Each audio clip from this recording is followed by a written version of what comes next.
So hello everybody, this is Street Outlaws No Prep Talk episode 12. Please subscribe and comment. There's going to be a lot more content coming.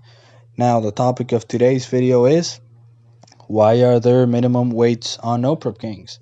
I get asked this question a lot on the comments and a lot of fans bitch about it. So we're going to address it right now. So please stay tuned to the end of the video. First of all, Jeff Lutz did a live unveiling on his car this morning.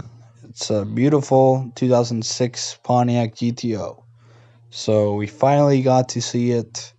It is a pro stock car, but absolutely beautiful. So go check it out on 405 Photo, on Jeff Lutz's Facebook page. I mean, it's a work of art. Beautiful. So let's get now into the main topic of this video. Why are there weights on No Prep Kings? Now these are the current season 4 weights, the base weights. Now if you want to get in depth into this, check out my first video on this channel. I really talk about all the engine combinations and the weights. But let's get a little bit back into the history of No Prep. When No Prep started, the whole objective of it was to give street racers with heavy back half cars a place to run at the track, or a class to run at the track. That was the whole point of No Prep, because they were not competitive on prep track racing. So they started at small outlaw tracks where the surfaces, the unprepped surfaces, were not really good. Now, since 2015, 2016, when No Prep got really big, they started doing these events at NHRA sanctioned tracks, big facilities that have very good surfaces. So even though they don't prep the track, after a couple of burnouts, the surface gets really good. At least the first half of the track, the 330, gets really good. The second half might not get extremely good, but it still gets pretty good.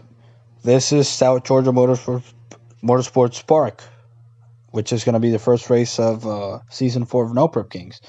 This is Texas Motorplex. These are big tracks. South Georgia is the host of probably the biggest radial races in the US. So they're really good track surfaces. So even though they don't prep it, they get really good. So it's not what they call a true no prep race or a sketchy track race where the surface is an equalizer. It's not like that anymore. That's the bottom line. Now, how does this affect the racers? When No Prep started, they were going racing with 3,300 pound, 3,200 pound cars with 700 inch or 600 inch nitrous motors. I mean, Chuck 55 beat everybody. He won a lot of No Prep races with his 55 Chevy and a 632 inch nitrous motor. This is another example. Doc's car. It came out. Now, when this photo was taken, this car was 3,320 pounds and had a 700 inch nitrous motor. And they were competitive. Now then, guys like Birdman came in with the X-Pro stock car at 2,600 pounds or less with huge twin turbos. I mean, big motors, a lot of horsepower, 4,000 plus horsepower. And on these good tracks, they have a big advantage. On mostly every track, but at these good tracks, they have really good advantages. Now, a nitrous car cannot make as much horsepower as a turbo car or a procharger car or a nitrous or a screw blown car. They don't. After 3,200, 3,300 horsepower, you hit a wall.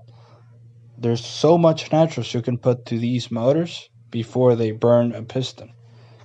So they're limited on the amount of horsepower they can make. So you cannot have a nitrous car at the same weight as a screw blown car. For an example, I mean, the screw blower has the fastest door car 8th mile records is a 348 back in 2014, I believe, and it currently has door car radial tire record at a 354. You're not going to be running that fast in no prep, but if you come out in no prep with a nitrous car at the same weight as a screw blower car, I mean, nitrous cars are going to be inexistent without the weights. It's just a bottom line. I mean, I love nitrous, but they will be extinct if they don't have the weights. Same as the Pro Charger car. This combination, the Pro Charger Hemi car, can make 4,000 horsepower. Around that range, 3,800, 3,900, pretty easily. 4,000. Nitrous car, that's 700-800 more horsepower than a nitrous car. So if there were no weights, the whole field would be twin turbo, screw blowers, and maybe Pro Charger cars. I mean, what's the fun of that? Of seeing the same engine combination in 32 cars? That's not fun. You have to have parity. You have to have different engine combinations. That makes it very interesting for the fans. It is boring to watch a bunch of turbo cars, so that is why the weights are in place. Now, hopefully this question got answered. Let me know in the comments if you liked the video. Please subscribe if you haven't. Stay tuned. There's going to be a lot more videos coming, all about the cars, the drivers, the races. Hopefully season 4 will be starting in June. It looks like it's going to start in June, so stay tuned. We're going to be growing, and take care.